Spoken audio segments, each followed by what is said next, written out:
Hey there, ghosted guys and gals. Welcome back to another video. Today, I'm going to be talking about solo travel and my solo travel experience, and I guess just giving my opinion on it. So recently, I decided to go on a trip. In fact, like very recently. Like I only got back last night, but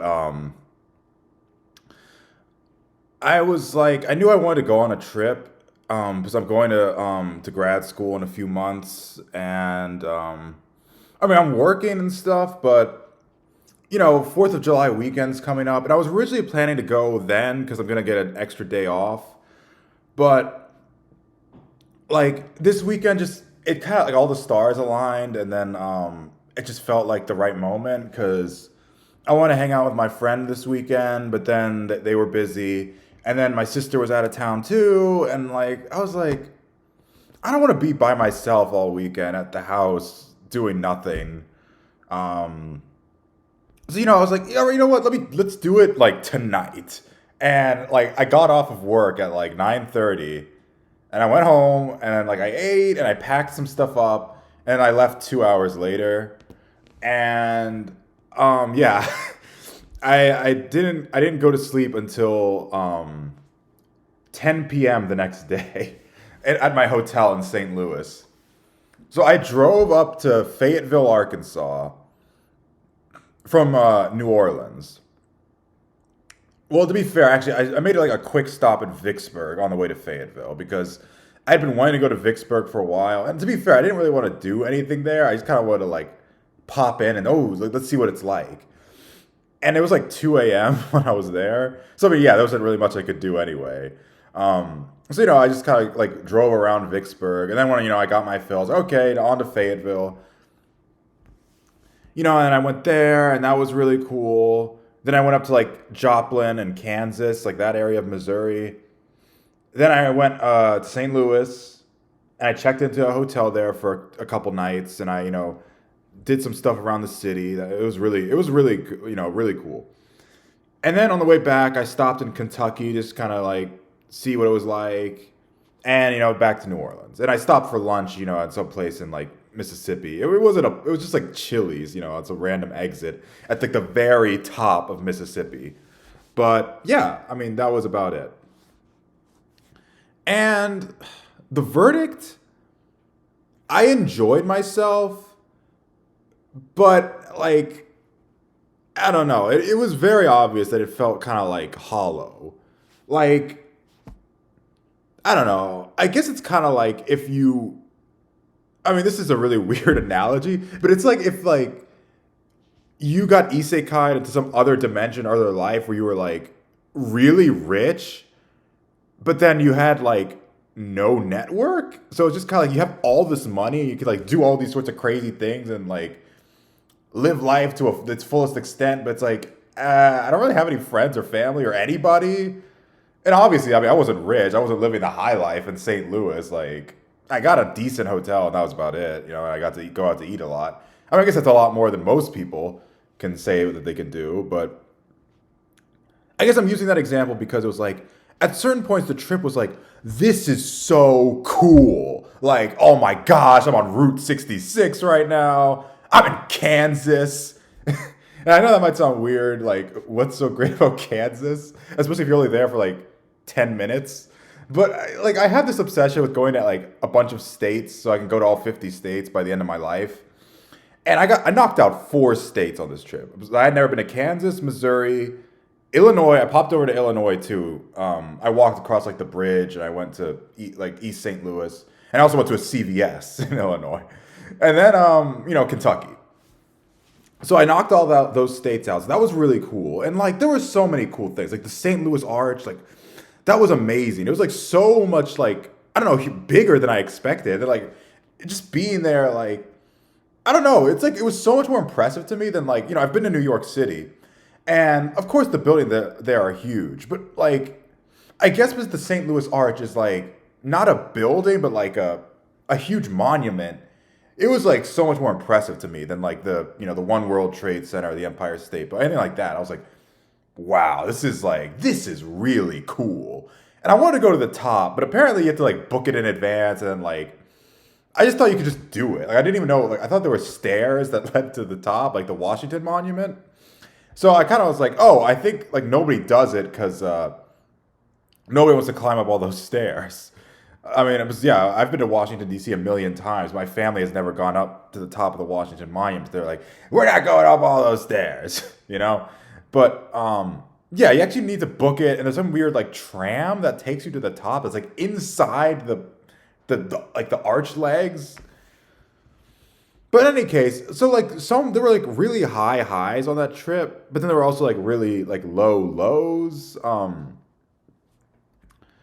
Like because at certain points I was just like it was just the worst parts I feel were like when I was on the road and I was kind of getting bored of like what I was doing, you know, like whether it was be listening to YouTube, like you know, like listening to certain YouTube videos but not watching them, or you know, listening to music, listening to audiobooks, whatever. Like let's say I'm kind of getting bored of that. I'm also like really getting tired. But on the way there, especially, like I didn't like sleep at all. I just drove straight there. Honestly, I think it was a bit of a mini manic episode. But yeah, it was like yeah, I would get really kind of sad at certain points. I'm just like, what am I doing here? Why am I doing this trip? This is so like you know pointless and stupid because like I'm by myself. Who travels by themselves? You know, like my sister should be here, or I should have a significant other who's all with me on this trip, or I should have like a group of friends, and we're doing like a boys trip, or like you know maybe not like a boys trip, just like a friends trip. You know, it's like oh you know do something like that, but it's like no, it's just me, and it's because my life is so empty, and I'm a loser, and I hate everything. You know. And yeah, I would just kind of spiral like that until like I don't know, I slept or like I saw something beautiful. It's like, oh my god, this is all worth it, you know, or something like that. But yeah, so this is like let's like kind of get more into the meat of the potatoes of the matter. Just like, should you solo travel? And my argument is, it kind of depends. So first of all, it depends on who you are. Now, I haven't always really been this way, but I'm an extrovert, and I'm really bad at it because I'm like an extrovert, and but I can't like just make friends on the fly. You know, I can't just like go up to people. Like I'm not afraid of going up to people and maybe trying, but it's just kind of like you know I just can't do it. Like, I can't like I'm not I don't feel like I'm very charismatic or like I don't know what to say. Like you know I'm trying like oh hey what's up you know I'm doing my best, but then people are just kind of like hey. And you know, like I don't know, and they might be a little friendly, but like I'm not good at making friends. But if you're like an extrovert who's good at making friends, then I guess it's kind of like, yeah, solo travel should be fine for you. But I feel like at that point, if you're an extrovert who's good at making friends, you're probably not thinking about going on a solo trip in the first place. You're like, oh, I'll go with my boyfriend, or I'll go with my, you know, my friends, or I'll go with my family. But you know, so yeah, I guess it's if you're like for some reason an extrovert who like all their friends died, or you like moved to like some other part of the world and you're like, oh, I want to go explore Japan because I'm teaching here now or whatever, then yeah, I guess solo travel could be a good thing for you. Um, and also like if you're an introvert, like just a true introvert, but you're still like you're not like a homebody introvert. You're like an introvert who's like, no, I love to explore, I love to go out. And I feel like I kind of used to be kind of like that. So if you're like that, then once again, highly suggested for you because you'll love it. Yeah, I mean, you'll just be like, oh my god, look at all this stuff, and like, yeah, like this is great. But if you're somebody who's like, you know, you like to have people around, and you like, not, you like not being by yourself, then I definitely wouldn't really suggest it, unless it's like, if it's like a day trip, and you just pop over and then come back, that's one thing. But like, and this wasn't even a long trip; it was only a couple days, but like.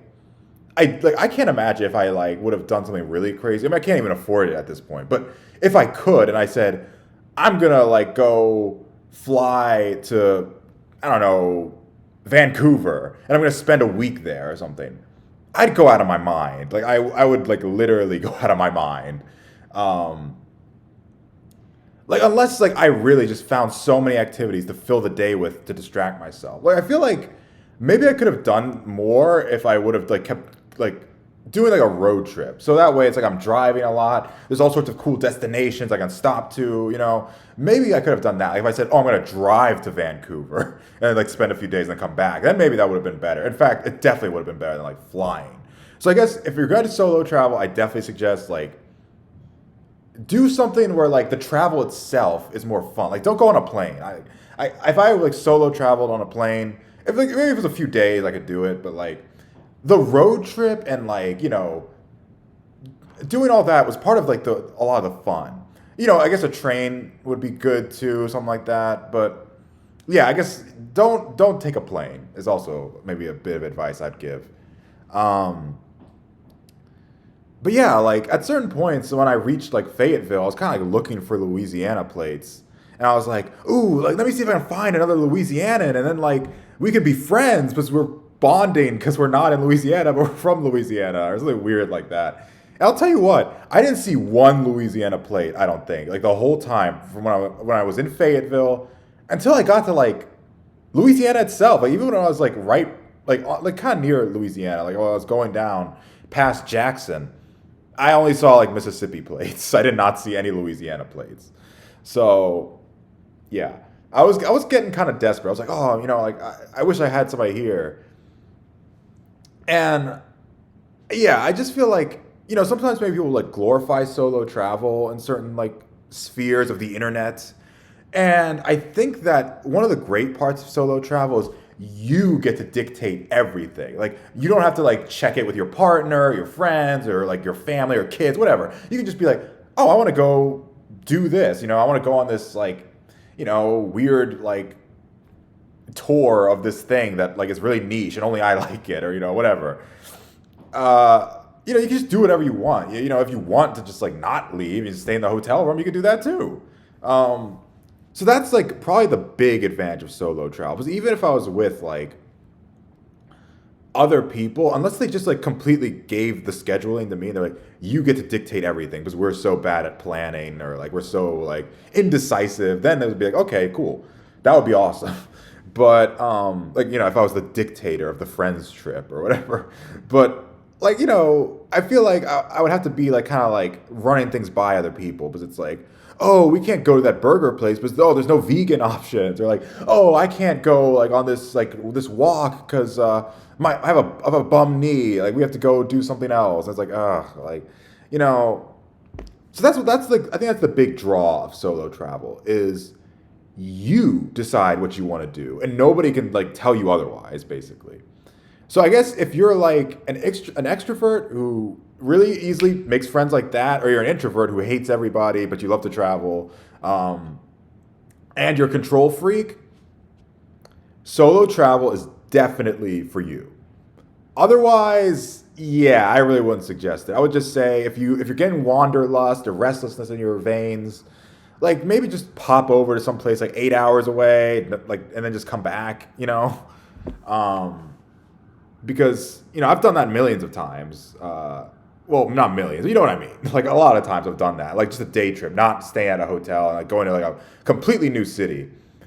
But yeah, my verdict on solo travel is that it's not it. Like I told you guys, if I had to go there for like 7 days straight, I'd blow my brains out. I would not be able to do it. I'd go crazy unless like I don't know. I had a budget of like $1 million, you know, and I just was like going to the club and buying everyone drinks or like you know something like that. But otherwise, like yeah,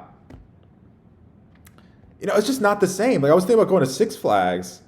But like, who goes to an amusement park by themselves? It's not the same. It's just like, oh yeah, you know, roller coaster. But it's like, it'll be fun. It's not. It's just such an empty, like hollow experience. It's just like, I want other people around me. I want to like, let's enjoy this together. Let's like, you know, let's have fun together. Like, you know, it's not fun by myself. It's no fun. And you know, I know that's like definitely not the case for plenty of other people, but if you're gonna spend all that money, I really think it's better to go with other people. So my final verdict is yeah, just avoid solo travel. That's my unless like you know you have to, like it's a business trip or something. But anyway, that's my 2 cents on the matter. I hope you guys all enjoyed this video. I hope you all like, comment, subscribe. Stay ghostly.